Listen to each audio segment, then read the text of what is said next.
Hello from the Music Interview Corner. We're still at the second day of the Hellsinki Metal Festival. I'm here with the band Bury Tomorrow with Davyd. Hello, it's me. Thank you so much for taking time for the interview. No worries at all. Thank you so much for having me. How do you like this festival? It's really cool. I just walked around it once. It's very small, but like there are so many more people here than you would usually see at a festival this small. So it's really crazy.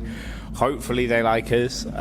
We're quite a different band from the others playing, so fingers crossed. This is my last interview, so I will have time to watch your gig, and I'm excited. Well, we are very excited to play. I think we've only played in Finland once before, so interested to see how we go down. I have a feeling the Finns will like you. Fingers crossed. Yeah. And can I ask you, what is the story or the inspiration behind your band name, if there is one? Yeah, so it's actually... have you ever heard the expression "carpe diem"? Seize the day. Yes. So it's a kind of play on that. There's a quote by a famous author that says, "Live for today, bury tomorrow." So it's about living in the moment. It's about not waiting for things to happen, just getting on and doing them. And we just took the bury tomorrow part of it. That's cool. That's a very positive meaning. I like that. Absolutely.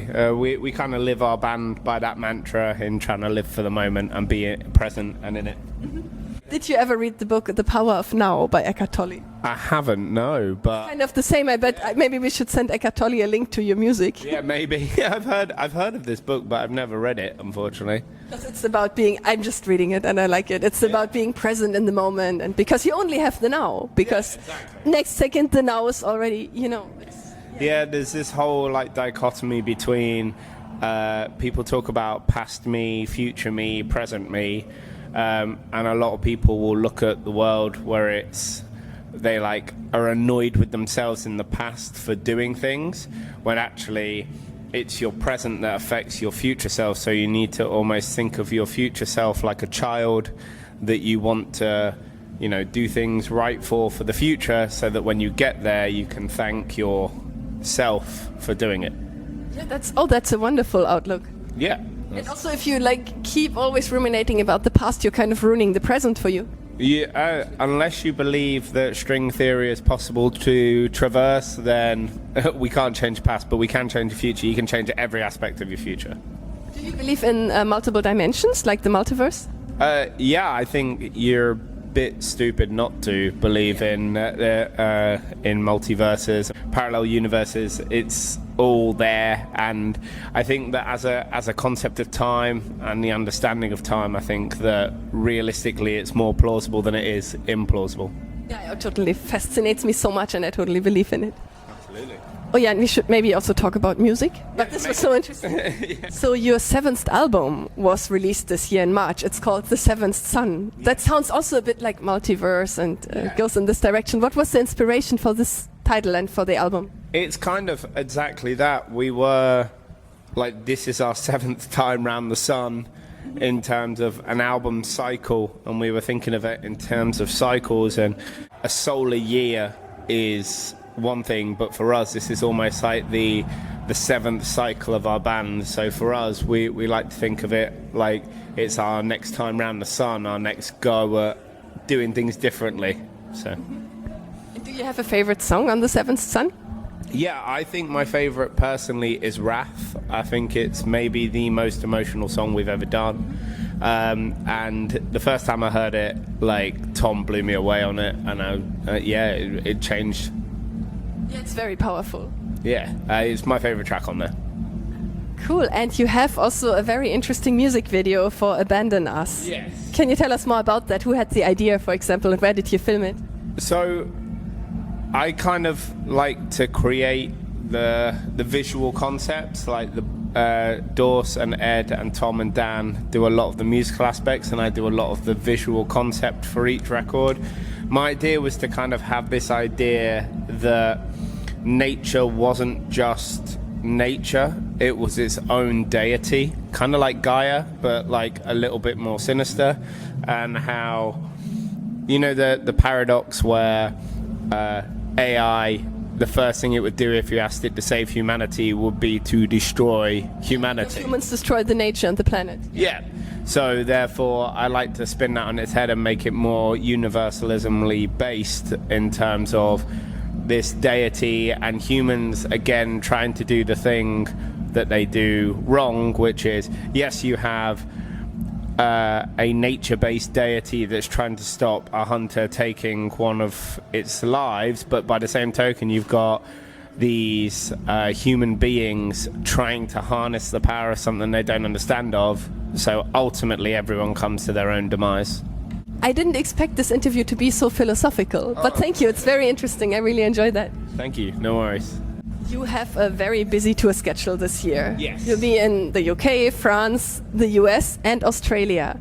Would you say that there's a difference between the audiences in these different countries or areas of the world? Yeah, absolutely. We find this a lot, which is very weird. When you go to places that are English speaking, you tend to think that they will be a little bit more like your home country, when actually that couldn't really be further from the truth. So when you play England, it's very like playing France or Belgium or Germany. They're very similar cultures. There are some slight language differences and shop differences, but realistically, culture-wise, it's very similar. Whereas America is a completely different culture, a completely different setup, a completely like just this whole belief system, and I'm not just talking about religion, I'm talking about just in general this idea and that their fundamental philosophical kind of process is completely different. And the same with Australia as well. It's very different. I would actually say that, you know, going to Japan feels like much less of a culture shock than going to somewhere like America, because you expect it to be different in Japan, but you kind of go into America a little bit blind, thinking that it's just going to be the exact same as England, but it's not. Like, Germany is closer to what it's like to live in England than it is to... but I've only been to Finland, twice, and so far this seems very like that, like still very European and still very kind of grounded in the fundamentals that we have in the UK. Yeah, I'm from Germany, and I think it's very much alike, or like very, very similar. I like Finland better, but there's certain things that are super similar. I read a thing on a plane today that said Finland was the happiest place to live on Earth. Yes, yeah, we won like happiest country in the world 3 years in a row, I think, 2017 for the first time, if I remember correctly. Yeah, but you know, makes me think in Finland is also the country with the highest suicide rate in Europe. So maybe only the happy people participate in the survey. Well, there is that, yeah. Like, so much for Bury Tomorrow. I actually have lived in the US, and I partially lived there, and I did the same. I went there very naively, and it's completely different. I've lived in California, and only this concept that people don't even have health insurance. Yeah. And in Europe, people would go crazy, only the thought not having insurance, and in the US, it's kind of normal. It's very interesting. Well, I broke my ankle in 2010 in America. Oh, no. And my insurance was really good and paid for it all, but then I was able to see what they actually paid for, and it was like $250,000. Oh my God. To like fix my ankle and my hospital bills and my doctor's bills, and luckily I had insurance, but like even that, like it's such an alien concept to Europeans, this idea. But then ultimately, without getting too political, it all comes out in the wash, don't we? Because we all pay so many taxes in order to get that. So that's true. Yes, totally. Yeah. But crazy! I didn't know it was $250,000. I'm so glad you had the insurance. Yeah, me too. Well, maybe a more funny topic. I see that you have all those tattoos. Yes. Who in your band has the most tattoos? I think probably we're all fairly even, if I'm honest. I think it would either be myself or Dors or Dan. I'm pretty heavily tattooed, but I completely forget how heavily tattooed I am. So I don't think I am heavily tattooed. And then I'll just walk around places and I'll be like, oh God, like I have loads of That's the other thing that I found weird about America. It's like being this tattooed is really alien there still. Whereas if I walked around this in like, say like Leipzig or Paris or somewhere like that, no one would batter an eyelid. But in America, it's like, oh, that guy's really tattooed. It's really alien. Yeah, it's weird, and they still associate it with being inmates. Yeah, exactly. In Finland, not. Finland, people love tattoos. I bet here people will just admire it or think like, oh, cool. Yeah, It's very, very odd, isn't it, everywhere, and their approach to it. But yeah, I think probably myself or Dan or Dors. And which one is your favorite? Or do you have one with a special meaning you can tell us a story about? I have a number 42 on the back of my leg, and for me, it's the meaning of life, like as written in Hitchhiker's Guide to the Universe. And I love that one because I think it's so funny to have the answer to the ultimate question but not actually know what the ultimate question is, and I think that is just the perfect allegory for living. Yeah, like galactic or divine jeopardy. Yeah, like it's the funniest way to think about it in the world. You know the answer's 42, but you'll never figure out the question. I love that. Yes, this was my favorite line in that book. Yeah. There's also the movie, 23, that's kind of the answer to everything. Everything comes down to 23. Yeah, it's not real though, it's 42. No, it's 42. Yeah, guys, so 42, don't believe this crap. Yeah.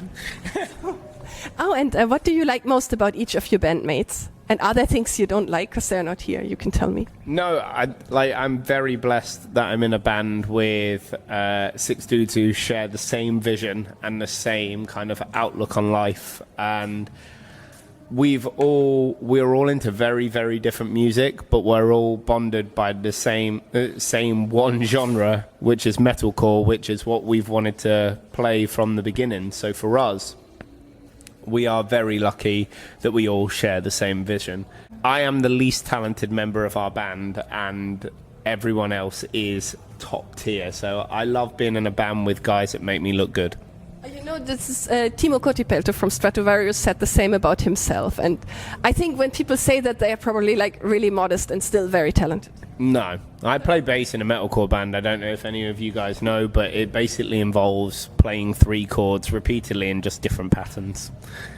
Really, I will check out your gig tonight, and then I will give you feedback. Because I'm pretty sure you seem very talented. At least you seem like very much into your music, and I have a good feeling that you might perform really well on stage. Danke. Bitte. Oh, is there anything else you would like to say to your fans? Thank you so much for your support in everything that's gone on in this last 3 crazy years, and it feels so good to be back on the road, and we can't wait to see you guys more. Thank you so much for the interview, Davyd. Thank you so much. And goodbye from the Music Interview Corner. Bye.